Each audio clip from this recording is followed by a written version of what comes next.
योगी आदित्यनाथ की मांग अब राज्यों के साथ साथ कोर्ट में भी उठी। जस्टिस अभिजीत ने पश्चिम बंगाल सत्ताधारी नेताओं से क्यों कहा बुलडोजर बाबा से बुलडोजर उधार ले लो। अवैध निर्माण पर कार्रवाई को देखकर हर राज्य में बुलडोजर बाबा की क्यों उठ रही मांग, आखिर कैसे? जस्टिस अभिजीत के एक बयान ने टीएमसी और बीजेपी को आमने सामने ला खड़ा किया। 2017 में प्रचंड बहुमत के साथ उत्तर प्रदेश की सत्ता में भाजपा ने वापसी की और सत्ता के भार को पूरी जिम्मेदारी के साथ संभालते हुए मुख्यमंत्री बने योगी आदित्यनाथ। मुख्यमंत्री बनते ही उन्होंने अपने प्रदेश के माफियाओं और गैंगस्टर्स के खात्मे का ऐलान कर दिया, जिसके बाद योगी जी के द्वारा और उनके बुलडोजर के द्वारा जो कार्यवाही की गई उससे हर राज्य की जनता ने योगी जैसे ही मुख्यमंत्री की मांग शुरू कर दी। लेकिन अब सिर्फ जनता ही नहीं बल्कि कोर्ट में भी योगी के मॉडल की मांग उठने लगी है। जी हाँ, योगी आदित्यनाथ ने सत्ता को पाते ही यह ऐलान कर दिया था कि अब उत्तर प्रदेश में अपराधियों के लिए रत्ती भर भी जगह नहीं होगी, जिसके बाद से ही योगी जी के बुलडोजर ने जिस तरीके से माफियाओं के खिलाफ कार्यवाही शुरू की उससे उनकी लोकप्रियता बच्चों से लेकर बूढ़ों तक के जुबान पर आ खड़ी हुई। यही वजह है कि आज जनता के साथ साथ कोर्ट भी उनकी तारीफ करने से पीछे नहीं हट रही है और इसी कारण पश्चिम बंगाल का नगर निगम अब योगी जी का बुलडोजर किराए पर उधार मांगने की बात कर रहा है। जी हाँ,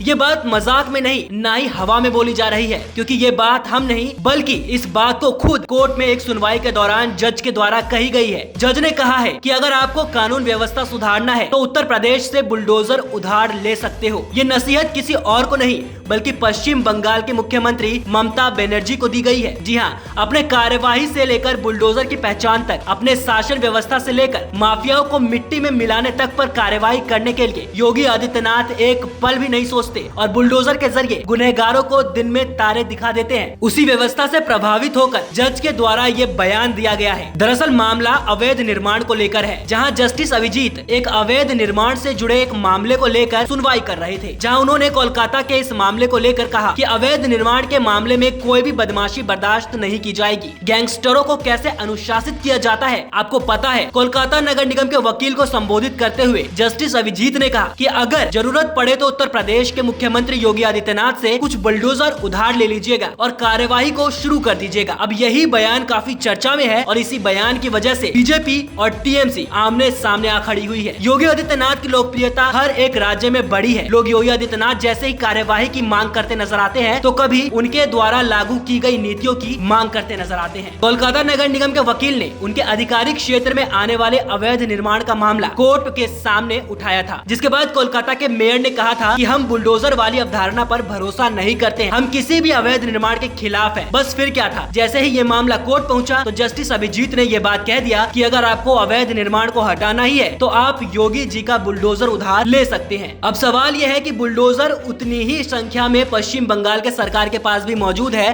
और कोलकाता नगर निगम के पास भी मौजूद है जितनी उत्तर प्रदेश सरकार के पास मौजूद है। तो फिर जस्टिस अभिजीत ने इस मामले में योगी आदित्यनाथ के नाम का जिक्र क्यों किया? बस इसी सवाल के साथ अब टीएमसी के प्रवक्ता जगह जगह घूम रहे हैं और ढोल पीट रहे हैं। यही नहीं, जस्टिस अभिजीत को भाजपा से जोड़ते हुए टीएमसी के प्रवक्ता लोग कई तरह के बयान भी दे रहे हैं। अब आप इसी बात से अंदाजा लगा सकते हैं कि योगी आदित्यनाथ की लोकप्रियता कैसे हर राज्य में फैल रही है और कैसे बुलडोजर की मांग जनता के साथ साथ कोर्ट में भी शुरू होने लगी है। तो आपकी क्या राय है इस पूरे मुद्दे पर? आप अपनी राय कमेंट सेक्शन में जरूर दे दीजिएगा और पॉलिटिकल दर्पण को जरूर सब्सक्राइब कर लीजिएगा। मिलते हैं आपसे अलग अपडेट में, तब तक के लिए नमस्कार, जय हिंद।